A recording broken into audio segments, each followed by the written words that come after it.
যদি মনে করেন একটা স্কুল প্রতিষ্ঠান চাচ্ছে রেডিমেড, যেখানে বাচ্চাকে ঢুকাবো ওকে আলেমা বানিয়ে বের করে দিবে, এমন কোনো প্রতিষ্ঠান আপনি পাবেন না। রেডিমেড কিছু হয় না, নিজের অনেক কন্ট্রিবিউশন লাগে এখানে। শুধু প্রতিষ্ঠান, শুধু কিতাব কখনোই একজন ব্যক্তির ভবিষ্যৎ করতে পারবে না। শুধু প্রতিষ্ঠান, শুধু কিতাব পারবে না। তো অনেক গভীরে চলে যাচ্ছি, মূল কথাটা আশা করি বোঝাতে পেরেছি। ইলম যেমন অর্জনও করতে হবে, ইলম মানুষের কাছে সহজলভ্য করার প্ল্যাটফর্মও তৈরি করতে হবে। আল্লাহ পাক আপনাদের সবাইকে এগিয়ে আসার তৌফিক দান করেন। আসেন শুরু করি, আমরা শুরু করি ইনশাআল্লাহ। আল্লাহ বল তারা বেশি সম্মানিত যারা প্রথমে শুরু করে। যদি আমরা এরকম 5টা প্রতিষ্ঠান করে ফেলি ঢাকায়, তখন দেখবেন দিনী বোনের অভাব নাই। অনেক হাজার হাজার বোন আসছেন সেমিনারে, কিন্তু তারা আসছেন কখন? যখন এটা রেডি হয়ে গেছে তখন। আর আপনারা এসেছেন কখন? যখন কিছুই ছিল না তখন। এটা লা ইয়াজতামিআন, এটা কখনো সমান হবে না। আল্লাহ পাক আমাদেরকে অগ্রজ হওয়ার তৌফিক দান করেন। ইলমের সাথে 2 নম্বর যে পয়েন্টটা নোট আউট করবেন সেটা হচ্ছে বেশি বেশি আমল করা। আমলবিহীন ইলমের কোনো মূল্য নাই। আমলবিহীন ইলমের কোনো মূল্য নাই। এখন আমল করাটা কি খুব কঠিন? আমি আপনাদেরকে আমার ওস্তাদের একটা কথা বলি।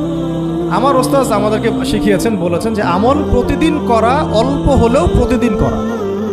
প্রতিদিন আপনি 10 পারা পড়তে পারবেন না হয়তো, ঠিক আছে 2 পৃষ্ঠা পড়েন।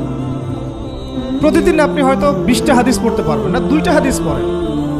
প্রতিদিন হয়তো আমরা তাহাজ্জুদ, চাশত, আওয়াবিন, ফরজ, সুন্নাহ সব একসাথে হয় না, তাই না?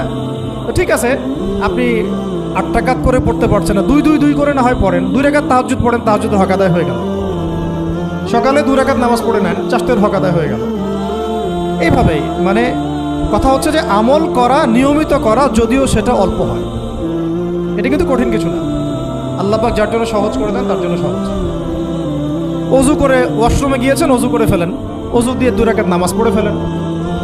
চলতে ফিরতে, আপনারা তো ঘরের কাজে বেশি ব্যস্ত থাকেন, চলতে ফিরতেই সুবহানাল্লাহ, আলহামদুলিল্লাহ, লা ইলাহা ইল্লাল্লাহ, আল্লাহু আকবার পড়তে থাকেন, আস্তাগফিরুল্লাহ ওয়া আতুবু ইলাইহি পড়তে থাকেন, দরুদ শরীফ পড়তে থাকেন। এমন না যে ঘটা করে সবসময় আমলে বসতে হবে, এটা জরুরি না। প্রতিটা কাজের সাথে আমল আছে। তো সবচেয়ে ইম্পর্টেন্ট আমলগুলো হচ্ছে নামাজ, ফরজ নামাজটুকু, এর সাথে আমি বলবো কোরআন তেলাওয়াত, তাহাজ্জুদ, এর সাথে বলবো যে আদব রক্ষা করা, আখলাক ঠিক রাখা। আদব রক্ষা করা, আখলাক ঠিক রাখা। একজন মহিলার এক্সাম্পল দিব। বেসিক্যালি এটা 2জন মহিলার এক্সাম্পল, তো আমি একজনের কথা বলছি।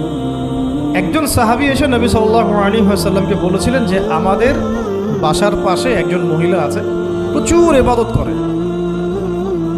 কোনো নামাজ মিস নাই, কোনো নফল রোজা মিস নাই, খুবই পরেজগার, খুবই মুত্তাকি, খুবই উঁচু লেভেলের মুত্তাকি একজন মহিলা বলে মনে হয় আমাদের কাছে। কিন্তু তিনি তার প্রতিবেশীর সাথে ঝগড়া করেন। তিনি তার প্রতিবেশীর সাথে ঝগড়া করেন এবং বাজে ল্যাঙ্গুয়েজ ইউজ করেন। নবী সাল্লাল্লাহু আলাইহি ওয়াসাল্লাম বলেছেন যে তিনি জাহান্নামী। নাউযুবিল্লাহ। আরেকজন মহিলা সম্পর্কে বক্তব্য এসেছিল, আরেকজন সাহাবী বলেছেন যে আমাদের বাসার পাশে একজন মহিলা আছে, তেমন কোনো নামাজ, খুব বেশি ইবাদত করেন না, কিন্তু তার আখলাক, চরিত্র খুব নরম, কোমল। নবী সাল্লাল্লাহু আলাইহি ওয়াসাল্লাম বলেছেন তিনি জান্নাতি। তাহলে আমরা এই হাদিসটা থেকে বুঝতে পারছি যে আমলের মূলনীতিটা আসলে কি। আমল মানে এই না যে একেবারে সবসময় আমাকে নামাজ, রোজা, হজ জায়গাতেই ফোকাস করতে হবে। আমার আদাব ও মুআশারাটাও অনেক বড় ব্যাপার। চলাফেরা, ওঠা বসা, আমাদের ডিলিংসগুলো। তো এখানে আমি একটু বলবো আপনাদেরকে, কারণ এই যুগটা তো অনলাইনের যুগ, মিডিয়া দ্বারা প্রভাবিত হওয়ার যুগ। বিভিন্ন সিরিয়ালস আমাদের মাথায় এখনও বসে আছে, দেখেছি জীবনে আমরা অনেক সময় কেউ না কেউ। এইগুলো আমার মাথায় কিন্তু ইম্প্যাক্ট ফেলে, এইগুলো আমাদের মাথায় ইম্প্যাক্ট ফেলেছে। সমাজ ব্যবস্থা আমাদের মাথায় ইম্প্যাক্ট ফেলেছে। যে পরিবেশে আমরা পড়াশোনা করেছি ওই পরিবেশটা আমার উপর ইম্প্যাক্ট ফেলেছে।